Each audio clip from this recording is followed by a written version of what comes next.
नमो बुद्धाय. जय भीम. आजच्या या वर्गामध्ये सर्व विद्यार्थ्यांचे सहर्ष स्वागत आहे. आजपर्यंत आपण दररोज 3 शिलालेख अभ्यासायला घेत होतो. मात्र आज आपण 2च शिलालेख अभ्यासायला घेत आहे. कारण पहिला शिलालेख हा थोडासा मोठा आहे. तो शेलारवाडी बुद्ध लेणी मावळ पुणे येथील आहे. तो थोडा मोठा असल्या कारणाने आपण आज 2च शिलालेख अभ्यासणार आहोत. तर तो पहिला शिलालेख आहे सिदम धेनु काकटे वाथवस हलाकियस कडू बी कस कुसबनकस कडुबिनीय सियगुत निकाय देय धम्म लेन सहा पुतेन नंद गहपतीना सहो. तर या शिलालेखात हा शिलालेख आहे. तर याचा आपण देवनागरीमध्ये लिप्यांतर करायचं आहे. तर ते अशा प्रकारे केलेलं आहे. सिधम धेनु काकटे वाथवस हलाकियस कडुबिकस उसभ नकस कडुबिनीय सियगुत निकाय देय धम्म लेन सहा पुतेन नंद गहपतीना सहो. त्याचप्रमाणे हे देवनागरी लिप्यांतर केलेलं आहे. तर त्यातील आपण शब्दफोड करायचे आहे.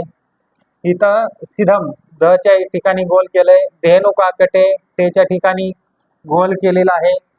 वाथवस च्या ठिकाणी गोल केलेला आहे. हलाकियस च्या ठिकाणी गोल केलेला आहे.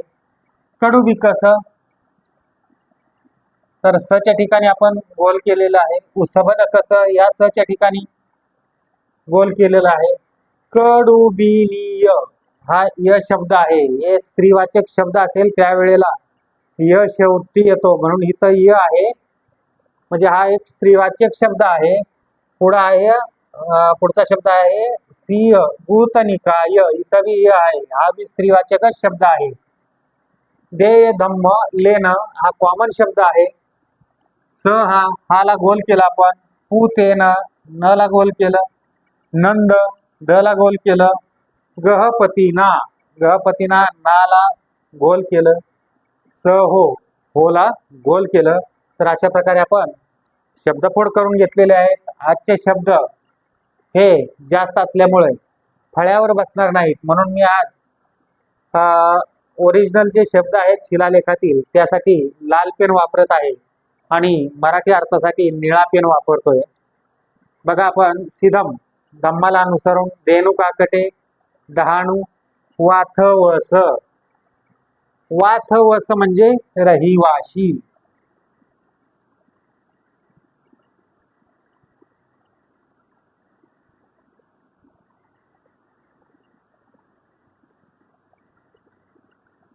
वाथवस म्हणजे रहिवासी.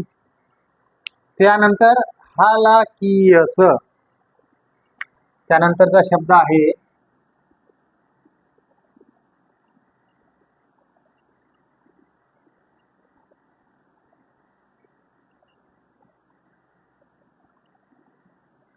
हालाकियस. हालाकियस म्हणजे हाल चालवणारा. आज बी आपण त्याला शेतकरी म्हणतो. आज आपण त्याला हलाकियस. आपण शेत अवजाराला हाल बोलतो ना, तो चालवणारा हलाकियस म्हणजेच शेतकरी.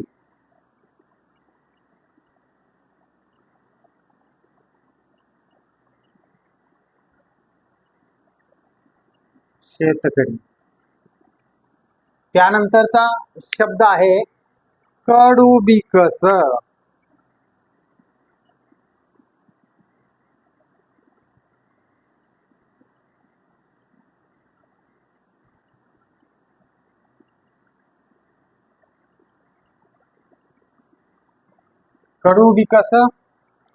कडुबिकस म्हणजे आज आपण कुणबी बोलतो, तर त्या कुणबी शब्दासाठी हा कडुबिकस शब्द वापरलेला आहे.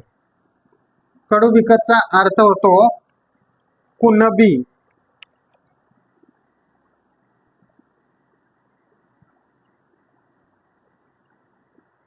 कुणबी,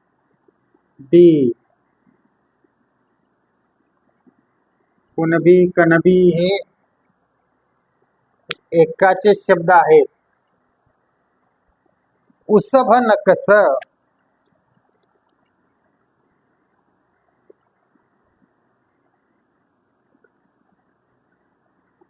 उसभ नकस,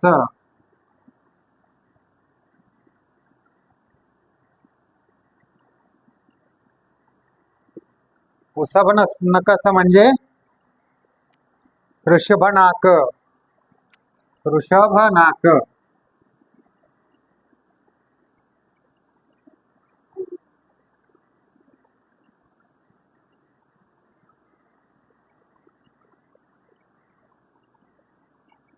ऋषभनाक. त्यानंतरचा शब्द आहे कडुबिनीय,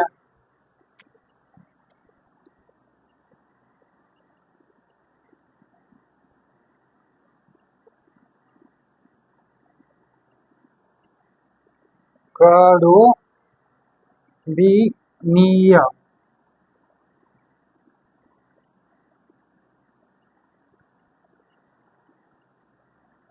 मी तुम्हाला बोललो होतो कडुबिनीय, य हा शेवट आलाय म्हणून हा स्त्रीवाचक शब्द आहे आणि याचा मराठी अर्थ होतोय कुणबीन.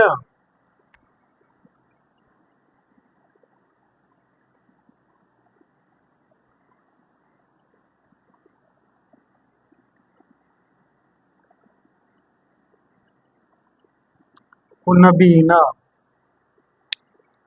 त्यानंतरचा शब्द आहे सिअगुत निकाय,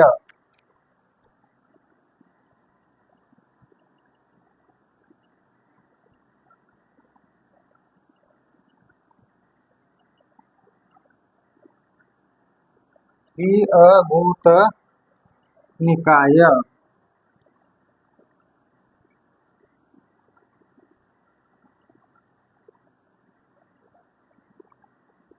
तर याचा मराठी अर्थ होईल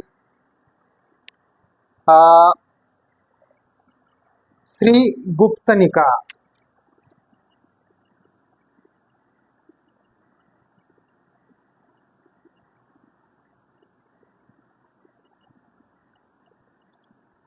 श्री गुप्तनिका हे एका स्त्रीचं नाव आहे. काय आहे हे? स्त्रीचं नाव आहे. या प्रत्यय आलाय, हा स्त्रीवाचक शब्द आहे. श्री गुप्तनिका हे स्त्रीचं नाव आहे. देय धम्म म्हणजे धम्मदान.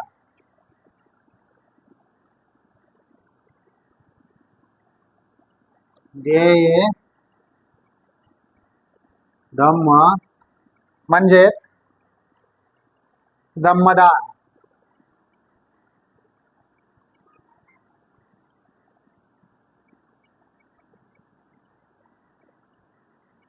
देय धम्म म्हणजे धम्मदान.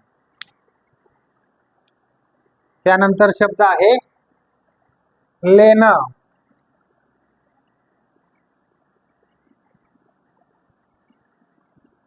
लेन म्हणजे लेन.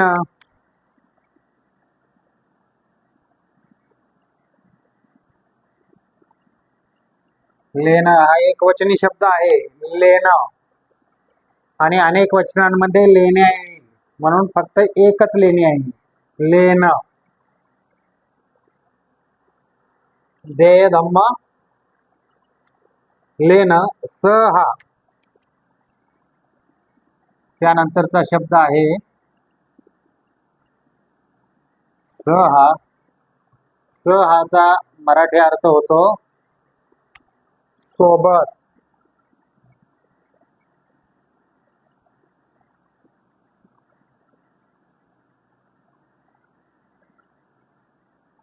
सोबत. सहा झाल्यावर पुतेन.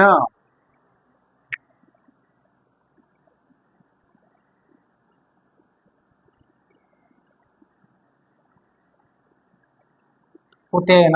पुतेनचा मराठी अर्थ होतो मुलगा.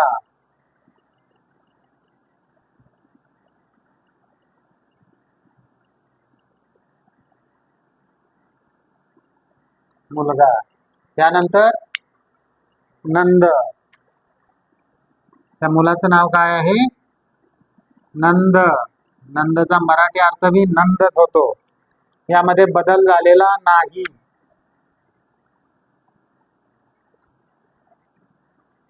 नंद. त्यानंतर गहपतीना.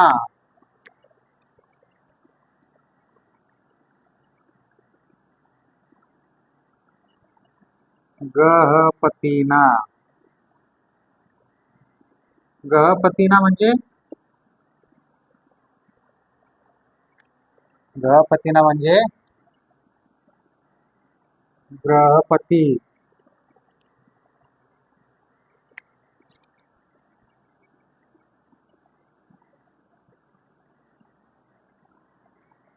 ग्रहपती. ग्रहपती. आणि सहो. सहो म्हणजे सुद्धा सोबत. आता खालच्या लाईनला घेत नाही, कारण मराठी अर्थ आपल्याला या शिलालेखाचा लिहायचा आहे, त्यासाठी ही जागा पाहिजे. शेवटचा शब्द आहे सहो, तर तो इथे लिहितो याचा मराठी अर्थ.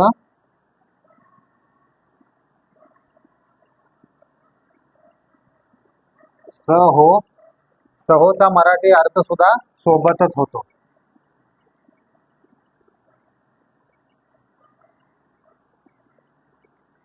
तर अशा प्रकारे आपण मराठी शब्दार्थ अभ्यासलेले आहेत. तर आता याचा मराठी अर्थ काय होतो किंवा मराठी वाक्य कसं बनतंय ते आपण अभ्यासूया.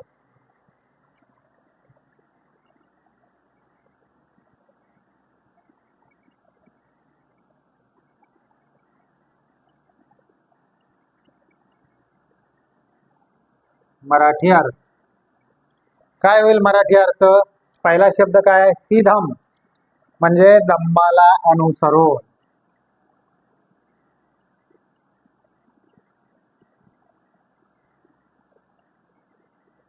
धम्माला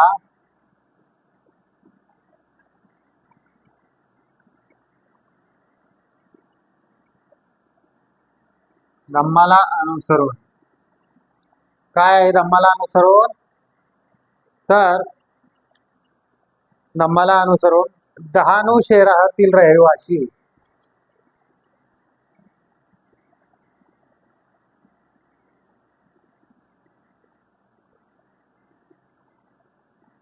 डहाणू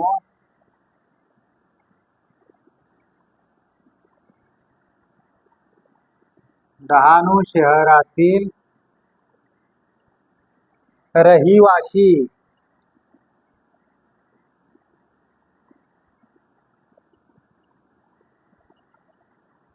डहाणू शहरातील रहिवासी कोण आहे? तर तो कुणबी. कोण आहे? कुणबी ऋषभनाथ. कुणबी ऋषभनाथ.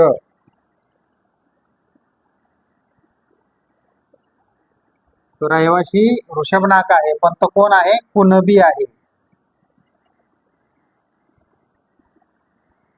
कुणबी ऋषभनाथ.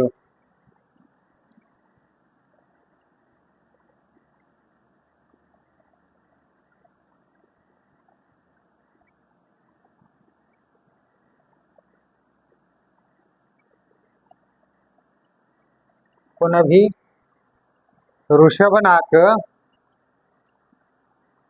याची पत्नी. याची पत्नी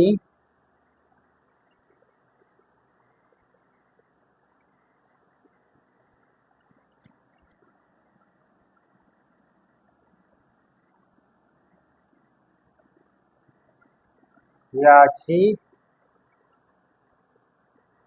पत्नी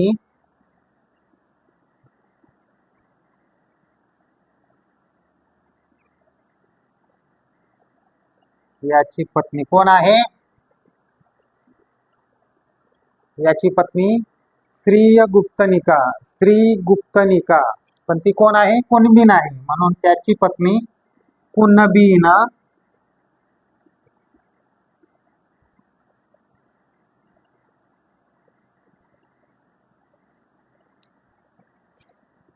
कुणबीन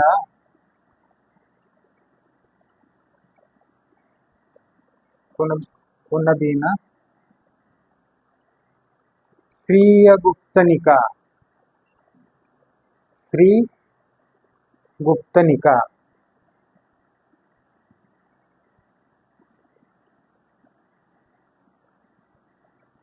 स्त्री गुप्तनिका, स्त्री गुप्तनिका हिनं आपला मुलगा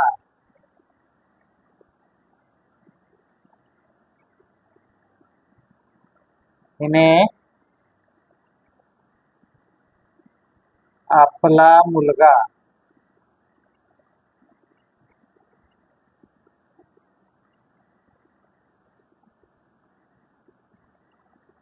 आपला मुलगा कोण आहे? आपला मुलगा तर नंद आहे, पण तो नंद कोण आहे? ग्रहपती. कोण आहे? ग्रहपती. म्हणून श्रीगुप्तनिका हिने आपला मुलगा ग्रहपती नंद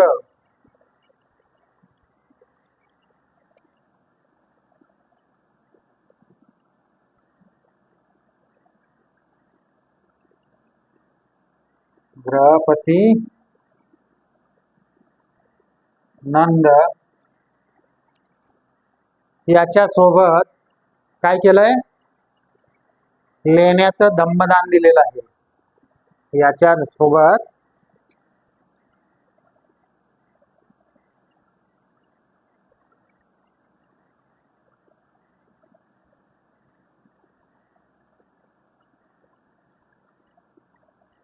याच्या सोबत लेण्यांचे दंभदान दिले.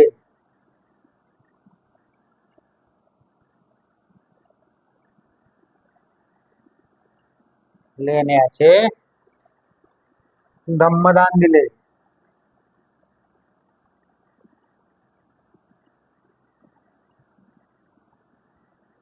दंभदान दिले. तर अशा प्रकारे आजच्या अभ्यासातील पहिला लेख आपण अभ्यासलेला आहे. लगेच आपण हा दुसरा शिलालेख अभ्यासायला घेत आहोत.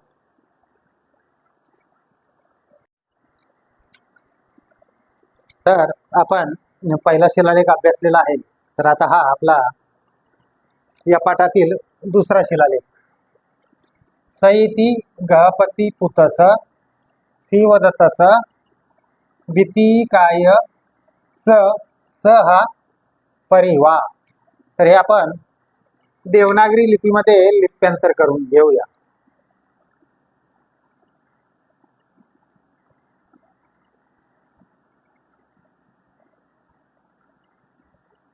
सैती गहपती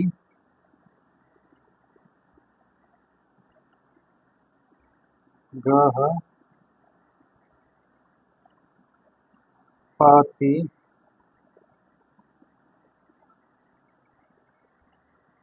पुतस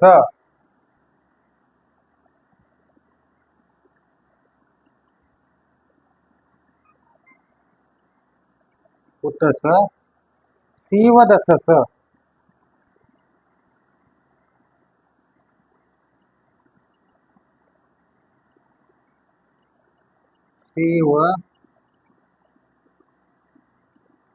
सीवदसस भीतिकाय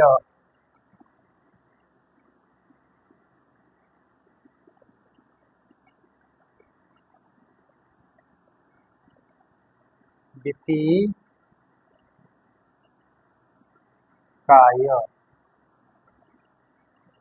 स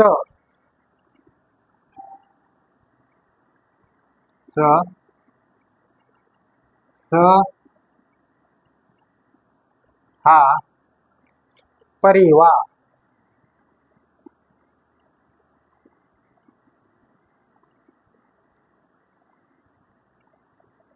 तर अशा प्रकारे आपण देवनागरी लिपीमध्ये लिप्यांतर केलेलं आहे. तर शब्द कुठे संपतायत ते पाहूया. पहिला शब्द आहे सईती, इथे शब्द संपला. दुसरा शब्द आहे गहपती पुतस, दुसरा शब्द संपला. सीवदसस, हा तिसरा शब्द संपला. काय, स स्वतंत्र शब्द आहे सहा, परिवार. तर अशा प्रकारे आपण शब्दफोड करून घेतलेले आहे. आता या शब्दांचे मराठी अर्थ काय होत आहेत ते आपण अभ्यासूया. पहिला शब्द आहे सईती.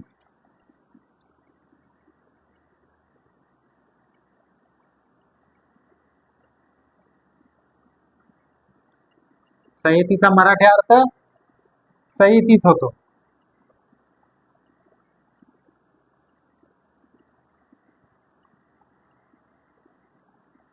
सईती. त्यानंतरचा दुसरा शब्द आहे गहपती पुतस.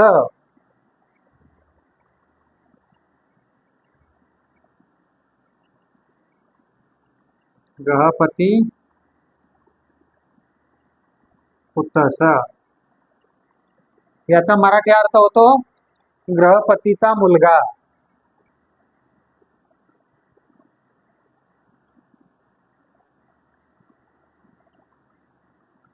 गृहपतीचा मुलगा.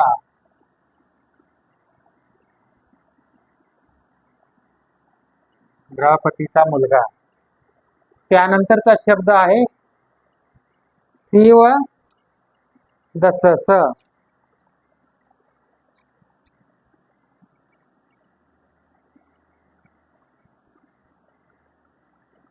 शिव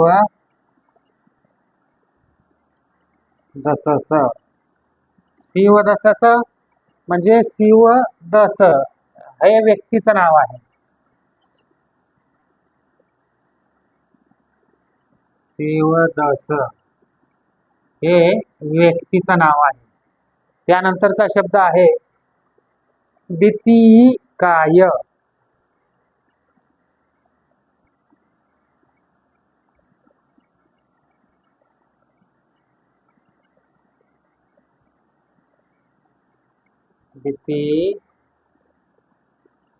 काय, काय, याचा अर्थ होतो पत्नी.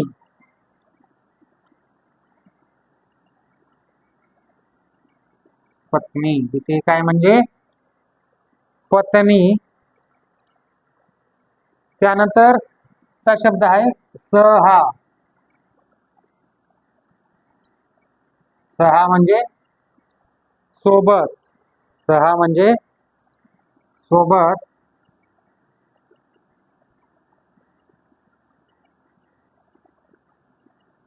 आणि शेवटचा शब्द आहे परिवार.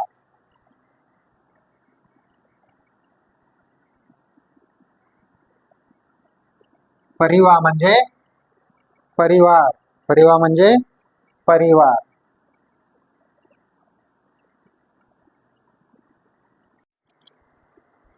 तर अशा प्रकारे आपण मराठी शब्दार्थ अभ्यासलेले आहेत. तर आपण आता याची वाक्यरचना करूया.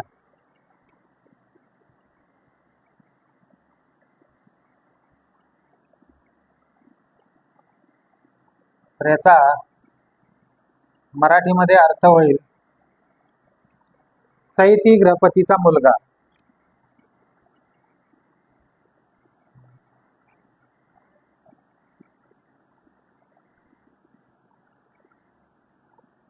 सईती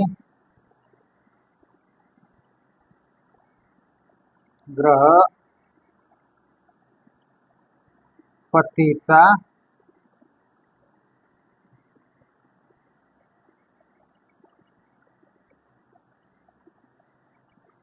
मुलगा.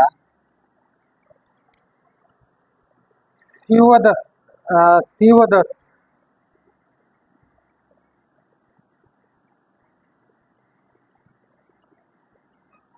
शिवदस याच्या पत्नीने याच्या पत्नीने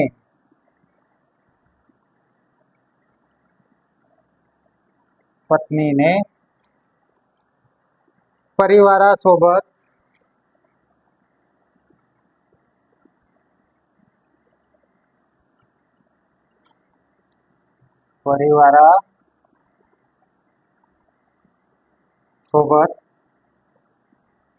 लेण्याचे दम्मदान दिले.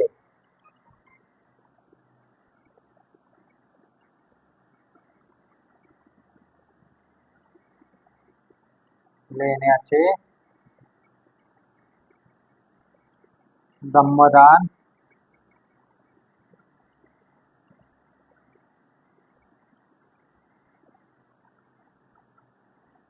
दम्मदान दिले. तर अशा प्रकारे आज आपण 2 शिलालेख अभ्यासलेले आहेत. तर आजचा पाठ आपला इथेच संपत आहे.